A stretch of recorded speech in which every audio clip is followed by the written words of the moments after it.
A lot of that is actually very, very relatable. Definitely like a lot of it in my own experiences. And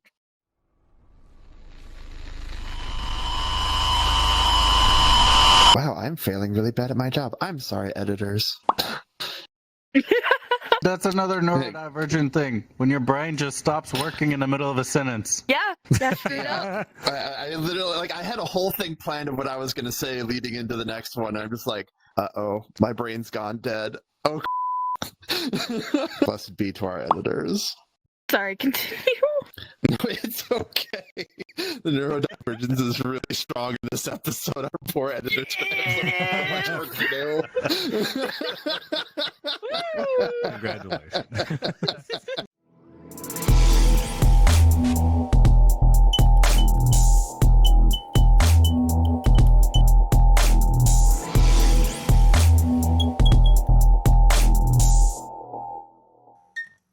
Welcome back to Top Dogs Podcast, where we will explore the fascinating and interesting world of neurodivergence, uncover personal stories, insight, and unique experiences from the Top Dogs team. If you or a loved one is neurodivergent, come along this journey with us. Let's challenge perceptions, discuss strategies, and have some fun along the way. Tune in for our celebration of the diversity on the Top Dogs Podcast, episode 81, Neurodivergence in the Furry Fandom. This episode is probably brought to you by our amazing podcast supporters, by the way, so thank you guys so much for your support, and let's get this started. Now, full disclosure, we are not experts on the topic, and all points made are a matter of opinion and personal experience. I'm Stream ArcaDad. I'm Trik The Stick. I'm Sakura Moonblossom. And I'm Kit Klawson. All right, everybody. So, welcome to Neurodivergence. In the spirit of this, Kit actually did some research. Research says that almost 15%, or 1 in every 6 or 7 furries, identify as neurodivergent. Are any of you or anybody that you know neurodivergent?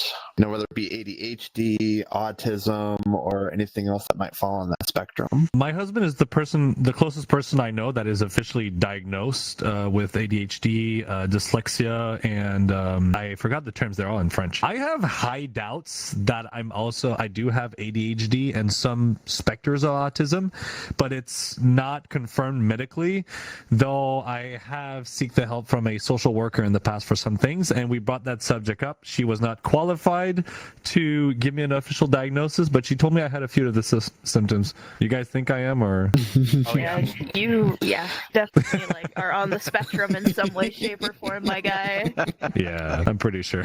I'm a lovely soup of a person.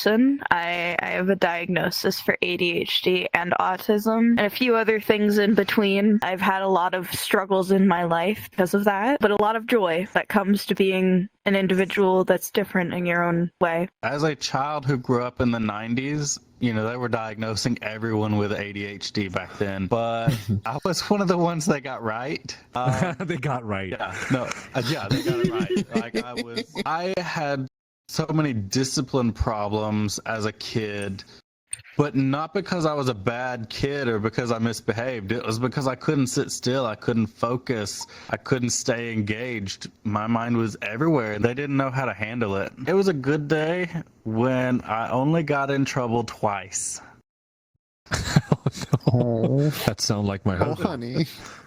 It was like that for him quite often. My dad didn't believe in the whole medication thing either. If he was the one that took me to school, he wouldn't give me my medication, and those were bad days. Looking back, I can definitely see that I needed it. I needed it to function normally. How has being neurodivergent affected your experience, say, here in the furry fandom? Oh man, it's like I found a whole group of people where there are so many more people just like me. There's a higher concentration of ADHD individuals in the fandom.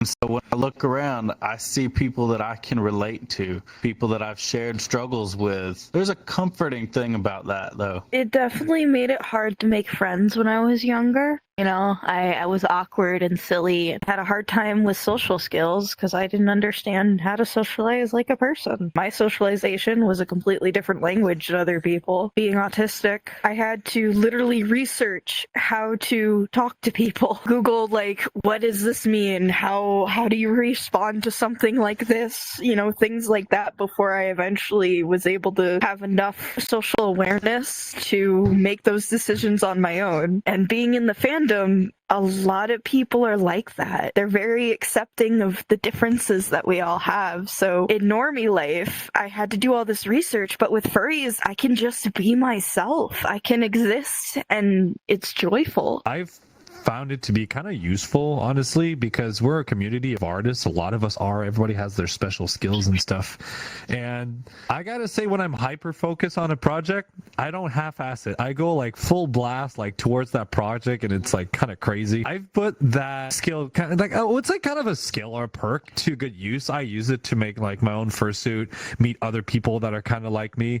I didn't know back then there were so many people like that were neurodivergent, but I felt really welcome like almost immediately, and I felt like I belong with these people. And it's one of the cool things about the furry fandom is how like welcoming of everybody we are, and we just let everybody be part of the party, you know, have some fun all together. I think it's fantastic. It's one thing I really appreciate. How do you feel people who are neurodivergent are viewed by other people in the furry fandom, whether it be, you know, who we call normies, or by, you know, other neurodivergent, you know, people? I feel that like people with neurodivergencies, we're viewed as different already. You know, we are the oddballs of the bunch, the little black sheeps of the herds. But it really depends on who you surround yourself with. I think we're more accepted, but a lot of neurodivergent people also find outlets for their oh my goodness, now my brain went dead. They use different art forms for outlets for themselves. The fandom itself is so artistic. My artistic form is in food, in cooking. Trik, you're very artistic with physical media. Yep. Dream, you're pretty artistic when it comes to digital stuff and 3D modeling. We've all got our outlets, and there's so many people all across the fandom who use that for their outlets. Honestly, being in the furry fandom, being neurodivergent almost feels kind of expected because there's so many that are.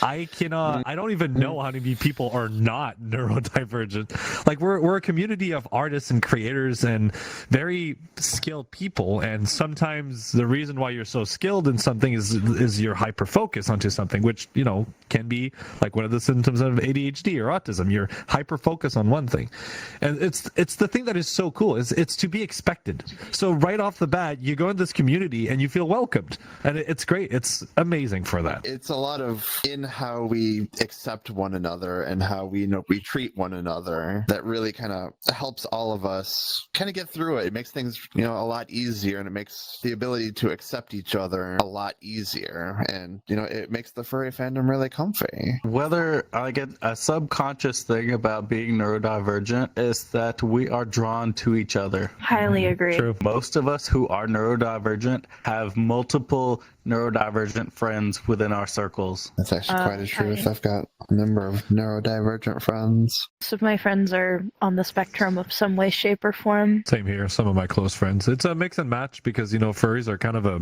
hobby for me. So I have a lot of normie friends. But even in my normie friends, there's a lot of them that are on medication for ADHD. It's actually quite surprising, even outside the community. They're a little bit more rare, though. It's not as openly discussed. But I can tell you, every single person in my family on Christmas parties, flashback to that video I sent Lewis, all my family members dancing, partying with, you know, adult diapers. It's like, we all know about it. It's like, it's common knowledge. It's like, yeah, we can't have like single discussions. It's just going to be a cacophony of different voices and people speaking. We all have our good days. We've all got our bad days. You know, some days are worse, you know, for others than they are. In the end, though, I mean, how do you manage, you know, your own unique behaviors associated with your neurodivergence. I'm not officially diagnosed for it, so no medication. So I've always had to figure out a method on my own. And what really worked for me is doing guided meditation about focus, concentration. That has helped me tremendously. Getting proper sleep as well really helps. By the end of the day, when I finish my day at work, I kind of feel tired, not physically, but mentally. Doing like a little 15-minute power nap really helps me deal with that hyperactive, NOS-powered, crazy hamster spinning inside my head. It's insane. Like, it allows me to put some brake pressure so that stupid mother effer stops spinning like crazy. And it allows me to be more in the now moment and appreciate the small things in life. Really helps me with my intimate time with my partner. I'm able to perform and be more in the now moment instead of thinking about what we're doing, what we're eating for dinner, what I have to fix. Is my printer all right? Did I put the recycling outside? Oh yes, I'm having a moment with my husband. Really helps with that. I'll tell you that. ADHD. So Yeah. That's such an ADHD thing. Sleep is so important for your body and your mind. A good night's sleep will make or break your day, in my opinion. It makes me sound crazy, but what you sleep, how you sleep, what you eat, and who you put your energy into are like so important for your brain. What I put in my neurodivergencies, how I mitigate them. I apologize a lot, honestly, for a lot of my like silliness, but everyone always says I shouldn't, and that's something that I'm actually working on, is not apologizing as much, but also knowing when to apologize is really important as well. The right moments to apologize, because sometimes an apology is truly needed. You would fit like a glove in Canada because you apologize. I do, and you hear it. Oh my god.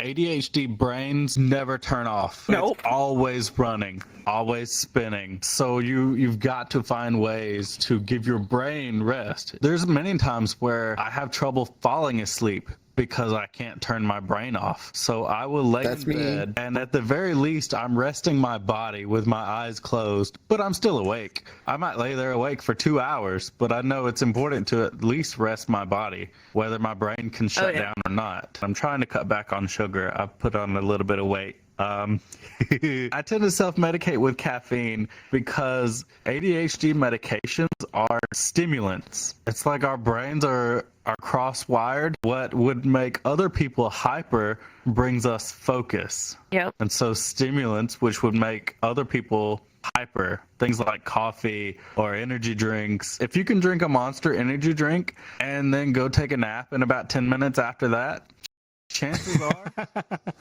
you're one of us. I relate. Yep. I relate. I relate. Oh yeah. I just feel normal when I drink caffeine. I don't feel hyper. I don't feel like I have extra energy. I just feel Extreme. I feel normal. It's really weird. Yeah. Have it. I'm pretty sure. Bro. Of course, Dave. Oh man. Welcome to the club, man. Especially since you don't live in the States specifically. Like, oh my gosh, being in the States and being neurodivergent is completely different. It's a different flavor of crazy. The prices. The price of medication is crazy. Oh, that! Don't get me started! For some reason, coffee, every time I have a training at work and I have to sit at the office to learn a new alarm panel, a security system, I'm like, I hope you better have coffee because I'm not going to be able to sit down for 4 hours straight. And funny enough, every time we have a training at the office, they always take a break after an hour, 30 minutes. And it's like perfect for me because like no more than that, I would be like, what is he talking about? I'm not there anymore. I can't deal with this. Like, even though it's super interesting, I just can't focus. I start thinking about the other stuff. If I'm currently hyper focused on a project and you pull me out, even though if I had 15 minutes left to satisfy my brain and I go to bed, I'm going to think about it for 2 hours and not sleep until I get my back up, finish that 15 minutes, and then after that I go to sleep. You relate too.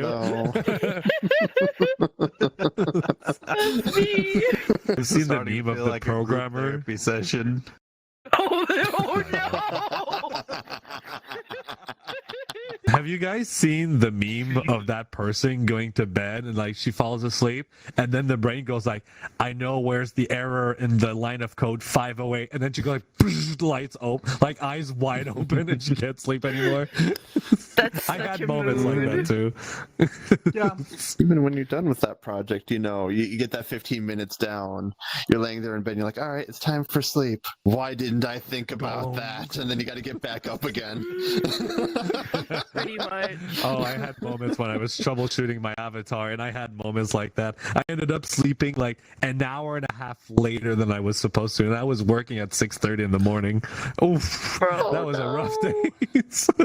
What can we do, or what can others do to help each other through their neurodivergencies? What can we do, or what can other people do to, to feel better, or to help them through like a moment they might be having, or help them through, a day where it might be a little bit rougher? First, I know one of the things that helped me as an adult is to educate myself more on my diagnosis. Once you know more about how your own mind works, you're able to manage it better. That's part of the reason why I'm able to function without medication now. Even into college, I needed my medication to get through my courses. As a functioning adult, because I know my own behaviors, I can manage myself better. I've become more self-aware. And that's one thing that ADHD people lack, is self-awareness. We act before we think. For other people around the neurodivergent individual, if they can give patience, or ADHD people are very forgetful too. Be patient and give friendly reminders. Friendly reminders You do that. are wonderful. And also, don't ever accuse us of being lazy. Talk If you about tell putting me gas I'm on the lazy. fire. All right. If you tell me I'm lazy, I'm going to prove you right. Oh, yeah. Because that pulls Yeah. out the very spiteful side of myself. I'm anything but lazy. I do a lot here for the podcast, and I work 40 hours a week, and I manage my home by myself now, take care of the dog. I do a lot. So You absolutely no, I'm do. not lazy. But there are times when I come home from work, and it's called executive dysfunction. Your brain is Yes. telling you need to do something, but your brain won't let your body get up and do it. It's a disconnect. It's not lazy. It's part of the diagnosis. It's a dysfunction. It kind of feels like that when I get home and like I need to, okay, I just finished work. Now I need to make dinner. I need to take the dog out for a walk. I need to work on products. I need to do this, clean this and that. And I'm like, I need to take a nap. It's too much in my brain going on. I always ask my friends to remind me, especially remind me that you exist. Object permanence extends to people, and it sucks. Thank you for saying that. Object permanence is like the permanence of an object in your mind, like how long it stays and exists, and like you think about it and stuff like that. And ADHD people's object permanence, absolute garbage. Oh, we forget things. We forget where they exist. We forget where they are. But I could tell you exactly where that paper clip is. It's on the ground, 2 floors to the left. Because ADHD will pick the randomest things to remember. But when you want to actually remember people and things like that, it just poofs and gone. It's weird because I struggle to remember what I ate for dinner last night, and I forget like the conversation I had, but I can tell you where that screwdriver is, where that glue stick is, where's my husband's phone. He doesn't know where his phone is, and it's like it's over there on the counter, tilted 45 degrees, flip upside down, pointing towards the doorknob. I can be that accurate on items. It's insane. I don't know why. Dude, I'm the same way in the walk-in cooler at work. I can close my eyes and pinpoint where every single item is in a walk-in cooler. There are 4 8-foot shelves on each side of this walk-in cooler, but I can close my eyes and tell you exactly where things are. The apples are behind the bottles of orange juice on the second shelf from the top on the left side. Like, how do I know these things? And I can even tell you if we're out or not, even if I've never been in the cooler that day. Somehow I just know. I just realized realized something. If I ever get robbed one day and somebody breaks in my house, I turn off all of the lights. I can navigate 3 floors, go upstairs in complete darkness, and I can run and not hit a single thing. This guy won't know where to go. I'm just going to be waiting there, just get him around the corner. I know that my house like the back of my hand. I can navigate my house in complete darkness. They always say that, if you ever suspect a robber to be in your house, to turn off, the lights and stuff, because who knows your house better than you. But what about you, Stream? What are your thoughts on this? What I do is I just try to be there for my friend and support them. I think just making sure that they feel understood, that you understand what they're going through, is a really good part for the people that are struggling, because they're kind of figuring themselves out. They kind of feel weird. They kind of feel like they're the odd one out. So making sure that you're paying attention, you're listening, and, feel so that they're not weird really helps out. And sometimes, like discussing how you deal with different situations. Everybody that has ADHD, how they like handle the situation, different things, they all have their own ways, and sometimes you don't really know what's yours. So I think discussing it and talking about it can maybe guide somebody on finding their own way to deal with ADHD and other neurodivergencies. For now, everybody, though, stay updated on the Top Dogs podcast by subscribing to our YouTube channel and ringing that notification bell. Follow us on your favorite podcast platform. Hit that follow button to be notified of every new episode. Share the love by leaving us a quick rating. Connect with our community by joining our Discord and Telegram servers, community chat, and you'll find all the necessary links in the link tree down below. We actually truly do appreciate your support, and thank you for your considerations on these. Hey Top Dogs fan, if you're looking to snag some awesome perks while supporting us, explore our server subscription on Discord or Patreon. By becoming a podcast supporter, you'll access exclusive behind-the-scene footage, join supporter meetups, and chat with the podcast team and fellow fans. Plus, we got the brand new After Dogs show for mature audiences at just $2.99 a month. If you're craving some more, you can upgrade to the Podcast Supporter Plus for $5.99 a month. You get to enjoy episode voting, supporter feedback, and be part of the live audience. Plus, unlock exclusive sneak peeks of upcoming ideas, merch drops, and much more in the future.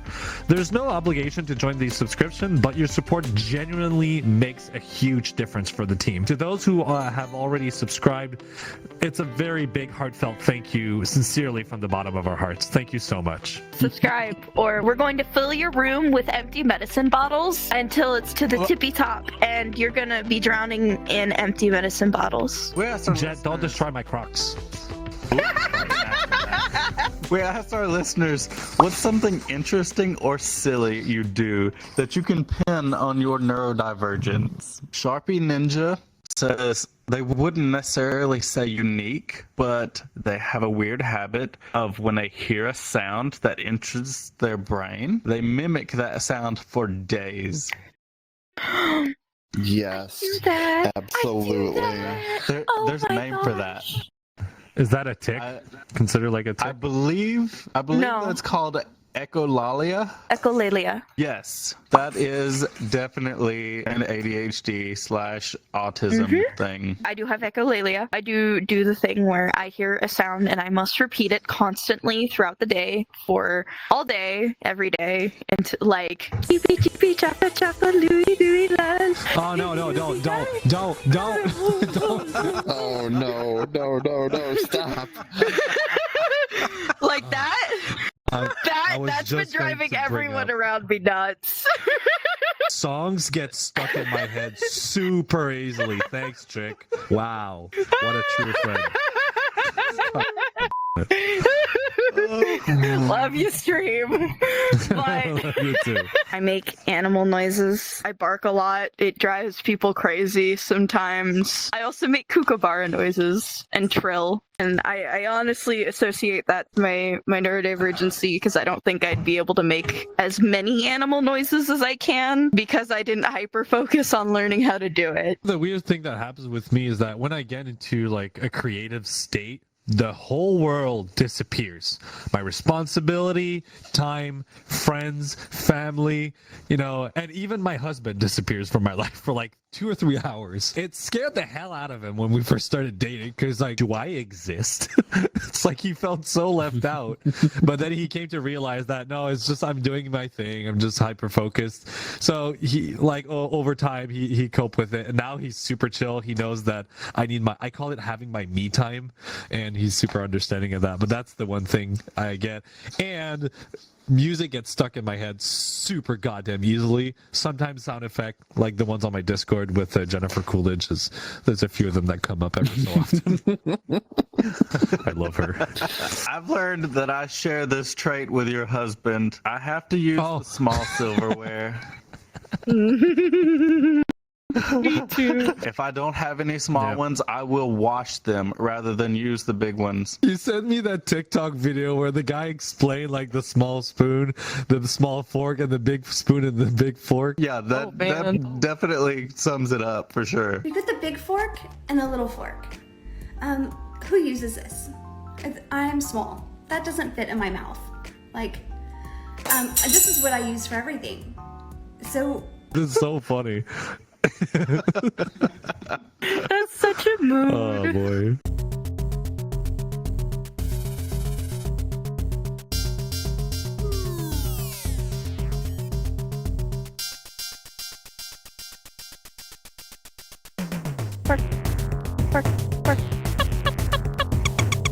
From our friend Jay.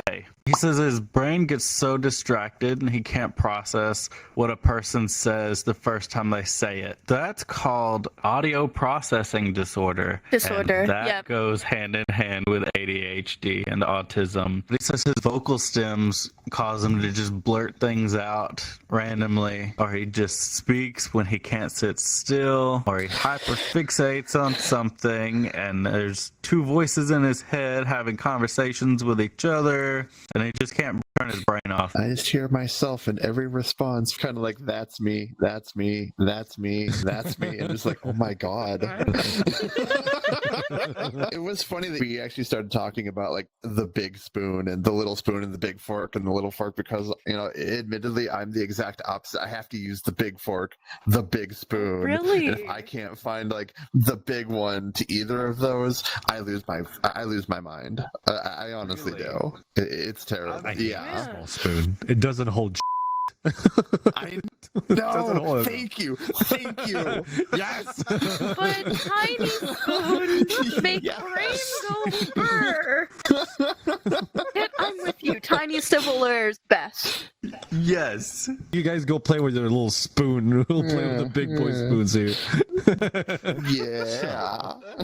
Go eat your baguette somewhere else. Well, you know what? This is great. You guys use the big silverware of the set. We'll use the small silverware of the set, and everyone gets a fork and a spoon. Yeah. Fine. Hey, Fine.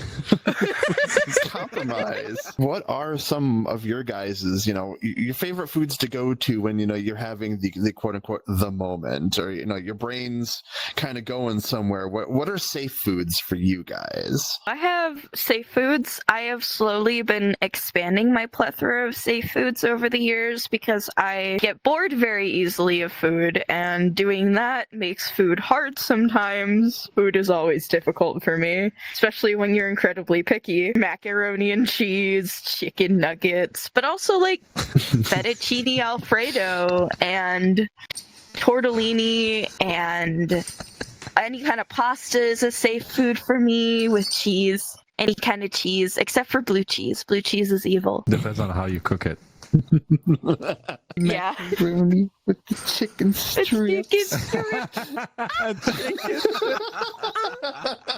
With the chicken strips.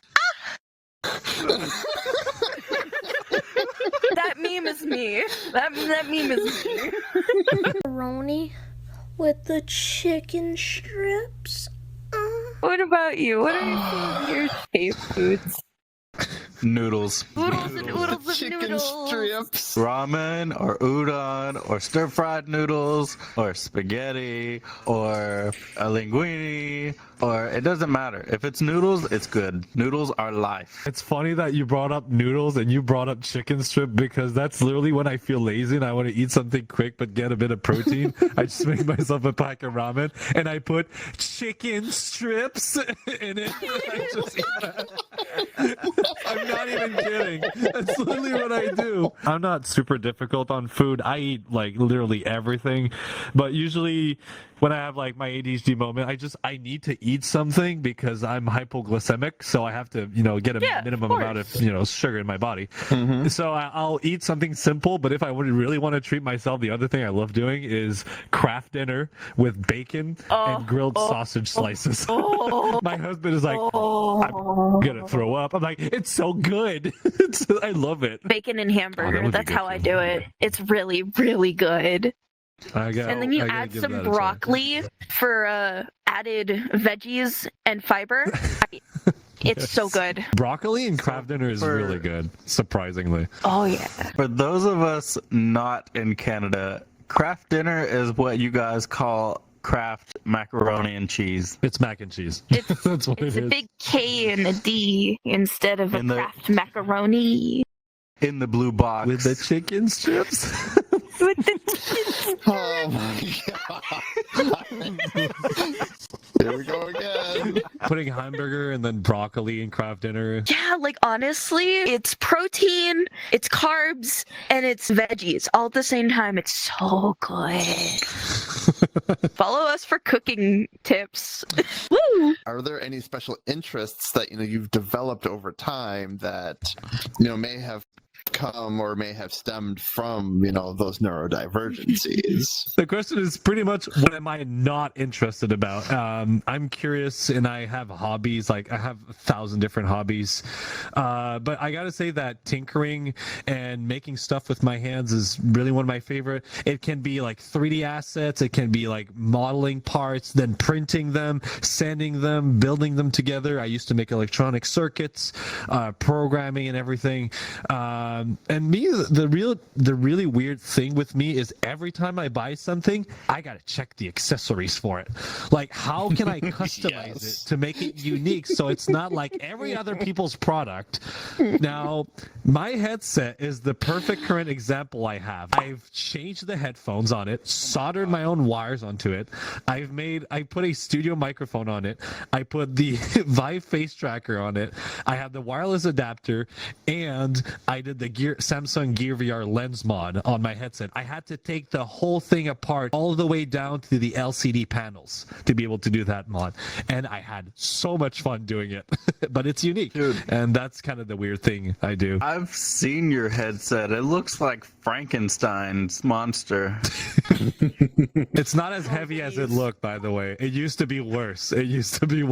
My special interest has changed over the years multiple times, but once I find something that I really get into, I do a deep dive, like especially in video games. The most recent one was probably Persona, where I go in and I research every character and I research every persona because they pull from different mythologies from all over the world, and I have to know all the details about all of them, all the stats, all the lore, all of it. I have to know all of it. I've done the same thing with many different video games. My plants and my bugs and my lizard all stem from the fact that I'm probably autistic and I need easy things to take care of. So like isopods, for example, are a lot of fun, easy to take care of, and super useful in day-to-day life, actually. In my opinion, especially if you keep reptiles, because you can create bioactive enclosures for them. I also love bioactive enclosures, which is a special interest of mine. What that is really is just an enclosure that is its own living ecosystem. It creates its own life. All you have to do is put some bugs in and maybe a lizard, and it just grows, and plants. Like lots of plants. Also, furries is surprisingly a special interest of mine, just generally. I know a lot of history of the furry fandom. I've written papers about them before in college. I did a lot of research about the fandom and its history because I was an art historian for a little bit in college, and so I wrote papers about art history and us in English class because it was really fun. And the teacher let me write whatever the heck I wanted. If there's one thing that we all know, we all have, things that are just very, very much a stay away. I don't want to touch it. I don't want to feel it. I don't want to see it. Oh, yeah. Very, Our ick. yes, our icks, if you will. One of your guys is like your icks, your yucks, your keep away from me's. Kit, why don't you start off with this one? I hate microfiber cloths. Same. Hard same. When I have to grab them at work, it just makes my skin crawl. I hate it so much. Like, my hands are rough. I work with my hands, and so my hands are rough. And these microfibers catch and snag on the tiniest little thing on my hand that I don't even see or feel. But it finds it. It finds it, and I hate it. I hate it so much. Oh, yeah. The texture of wooden popsicle sticks. I don't know what it's about. I don't know why I hate it, but I hate the texture of wooden popsicle sticks. Even when I was a little kid and we were forced to build things out of them, I hated doing it because touching them was just a nightmare. The moment I start imagining that I'm biting into a knitted wool glove or mittens, the feel of wool on my teeth triggers the hell out of me. I hate this. It gives me twitches just thinking about it. I don't mind clawing like a blackboard with my fingernails. I can do that all day. No problem. God, I don't care. Screeching on a plate with a fork. I hate that. I can't stand it. But the knitted wool gloves is my absolute worst. Oh, and another thing. I cannot stand Gollum voice from the Lord of the Ring. You start doing that voice, I'm gonna leave the call. I can't stand it for some reason. I don't like how it sounds, how it pronunciates. I can't stand it. And I also hate Trik's imitation of a Cali girl. Oh my god, like he totally hates when I totally get into like the Cali girl voice and it drives him up the wall. I'm sitting here trying really hard not to do Gollum. I've been told by a lot of people I have an almost like screen like good Gollum voice. Don't do it. I don't. I don't want to set him off. I'm sorry. I'm gonna be a good wolf. I promise. Just do it. Just do it. Whoa, small pulses. Whoa. Those filthy hobbitses will swallows. They have to get this. I hate them. It so much. I hate them. Whoa. Okay, stop.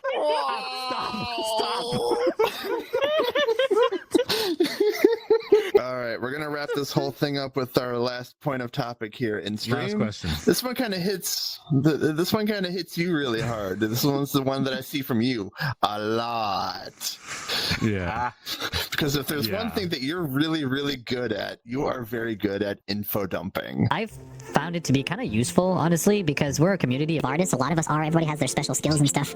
And I gotta say, when I'm hyper-focused on a project, honestly, being in the furry fandom, being neurodivergent almost feels kind of expected because there's so many that are. And sometimes the reason why you're so skilled is because you're hyper-focused,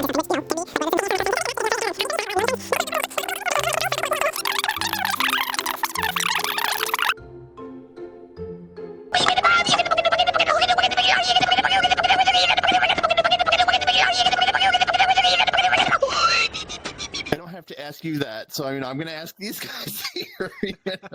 Have you guys ever done a full info dump? And what were the reactions from your peers? Like, what did they think when you're just like, okay, and what? Hi. By the way, we exist. It's like, are we having a conversation or a monologue? You tell me. I have done this many times. My best friend growing up, we've known each other for a little over 20 years now. We've grown up together, and he's seen it, experienced it, but I get really excited about something I'm happen to be hyper-focused on at the moment, and I have to tell him all about it, and I can't leave out any details. He was patient with me, so I appreciate that. At the end, he's like, Oh yeah, I didn't know about all that. I just knew some of that. Okay, cool. Let's go do this other thing now. I'm like, okay, yeah, sure. Classic sign, you've info dumped when your friend is just kind of like, okay, and then now we're moving on. Yeah. Ooh. I've had both positive and negative reactions. Growing up, people were very negative towards me about info dumping. Like, they'd get really annoyed with me and get mad at me. We should always be kind to people, you know? But anyways, now as I grow older and I find more kinder and better people to surround myself with, people are more interested in what I have to say and are more interested in hearing me talk about the fun things I can and fun things like plants and bugs. Uh-oh. Stream's having some technical difficulties over there.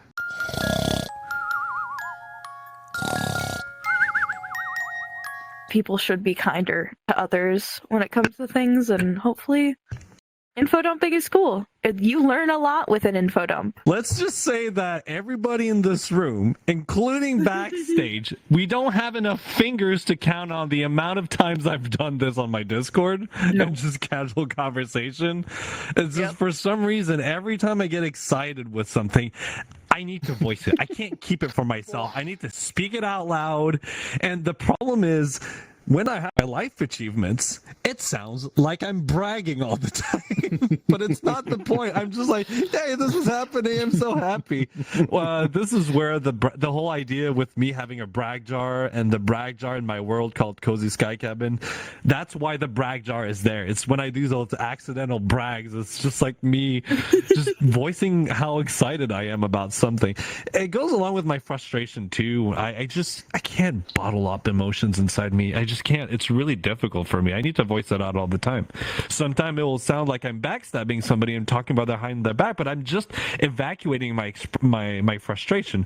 I've known that over time, if I'm going to be doing that kind of venting, I need to find a specific person that I trust. Kit, thank you for your support. I appreciate that a lot. And my husband, like, it's the other ones. But when it's furry related, he's not really active with the furry stuff, so I usually go up to you. But everything else in life, I go to my husband, and I need to vent something where I'm like, go ahead, go for it. And he does the same thing too. So it's kind of funny. It's so important to not just be kind to people, or not just be nice to people, but to be kind to people. You don't know what's going on in others' heads. Don't take things personally. That's something with autism and ADHD, I've noticed. Like, we take things super personally sometimes, or we don't take them personally at all. You just gotta take things with a grain of salt. All right, guys. Well, I hope you guys had a fantastic time as much as we did, because that sure was a very fun and interesting discussion. So I hope you guys learned a little bit more. I hope you find something useful out of this episode, or I just hope that you guys had a really good time listening to it. I'm pretty sure I can speak for the whole team that we had a really good time. I'm pretty sure. So I hope you guys have a fantastic day, have a fantastic night, and take care of yourself, and enjoy life, have fun. Bye-bye. Just remember, everybody, if you need to save food, just eat the macaroni with the chicken strips. Oh gosh. Wait for it. With a little extra ranch on it. No. Okay, we can cut that out. That's a wrap. That's a wrap. All right, good night, everyone. Take care.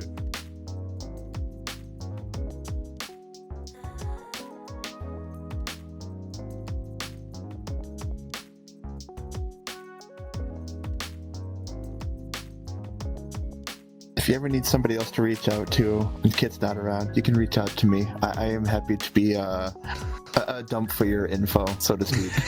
Thank you, darling. Oh God, don't say Yes. that. Dump for your info. Don't phrase it like that. It sounds weird. My bad, y'all. Oh, man.